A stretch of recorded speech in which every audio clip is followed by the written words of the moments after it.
The motion of Congressman Roilo to reconsider the last motion that we decided in the committee meeting last week. In favor of the motion for reconsideration, 17. Against, 8. The motion is carried. So now we are back to 10 to 11 or 9.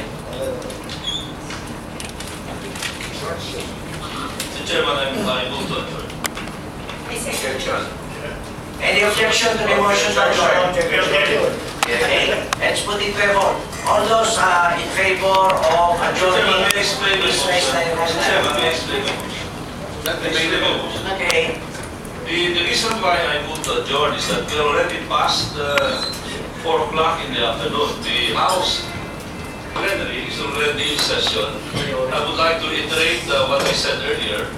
This is, in my opinion, a meeting that is out of order without the approval of the committee on rules. The chairman failed to show us a clear approval of the committee on rules. What he showed me is a request with the initials of someone who does not appear to be the chairman of the committee on rules, also concurred in by the minority leader. That is the requirement. A committee on rules decision must be signed by the chairman of the committee on rules, that is the majority leader, Congressman Roilo, and also co-signed by the minority leader, that is Congressman Roilo Golez. And I would like to reiterate, the chairman failed to show a written approval of the committee on rules and only showed a request initialed by someone who definitely is neither the majority leader nor the minority leader. And therefore this session, which is beyond the 4 o'clock hour, is out of order. Thank you very much. That's why I move to adjourn. If the chair may reply, if you will allow the chair also to say something, Mr. Chairman, I will be very happy. Mr. Chairman, inquiry has something to do before the statements made by Congressman Golez. When we were voting, Congressman Roilo made a reservation to explain his vote. Do we consider matters before he explains the vote? Okay. If there are points of order, we will allow now Congressman Lakman to explain his vote, Mr. Chairman. as he has reserved. Mr. Chairman. Yes, Congresswoman Morales. Thank you, Mr. Chairman. And with all due respect to the gentleman from Albay, may I just append to the motion made by our Senior Deputy Minority Leader, section number 96 on precedence of motions, where the motion to adjourn has in fact the first and highest precedence. Thank you, Mr. Chairman. Okay, so let us vote on the motion to adjourn. Any second? Nobody seconded. Second the motion. Second motion has been moved and seconded that we adjourn. Is there any objection? Congressman Casino, are you Chair, may I seconding the explain motion? my second to the motion, a very brief Very explanation. briefly, please. Mr. Chair, we are supposed to discuss very important this in the plenary this afternoon, the right to reply bill and the CARP extension, among others. I am one of those who are supposed to engage in interpretations on these issues. And I would like to exercise that, Mr. Chair. You can be excused when you go. I think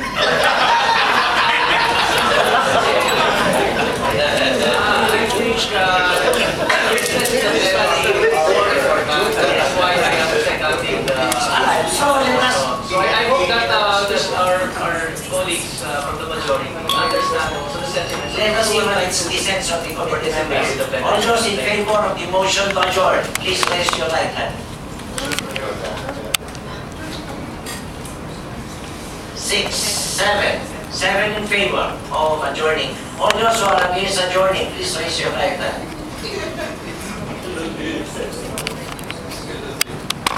Motion is lost.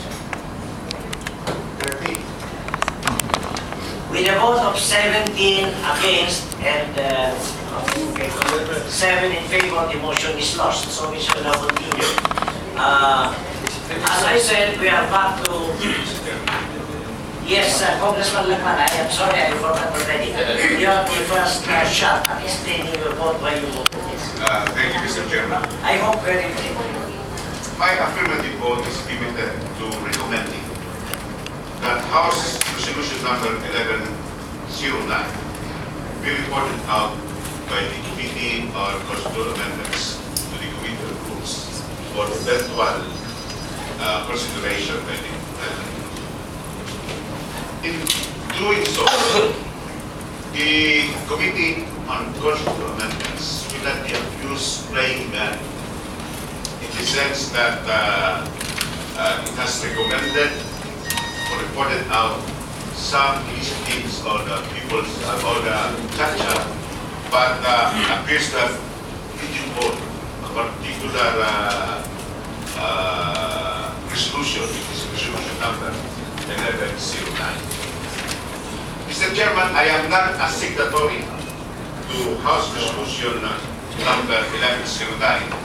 As a matter of fact, I am now making a reservation to speak against this resolution in the plenary. I am not concerned, Mr. Chairman, what would happen to this resolution, whether the plenary would be a friendly forum or a lying stand on this particular resolution. All I want, Mr. Chairman, is a vote be taken on House Resolution number 1109 in conjunction with joint House Resolution 737 preparatory to a possible judicial recourse, but only after voting on the CARP bill and possibly on the RX bill. Thank you, Mr. Chairman. Thank you, Congressman Laman. Would you like to put that into a motion? Mr. Chairman.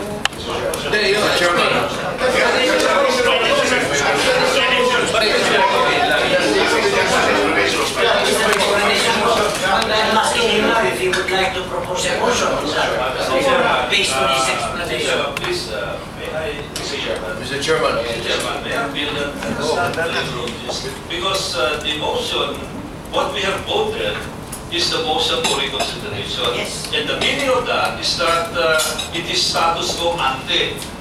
There is no vote yet. That's right. That's why we are And the premises, as explained by our colleague from Pangasinan, is that he would like a thorough deliberation. In other words, we should deliberate upon this resolution and not suggest to the chairman vote on it immediately again. Yes, Mr. Chairman. Mr. Chairman.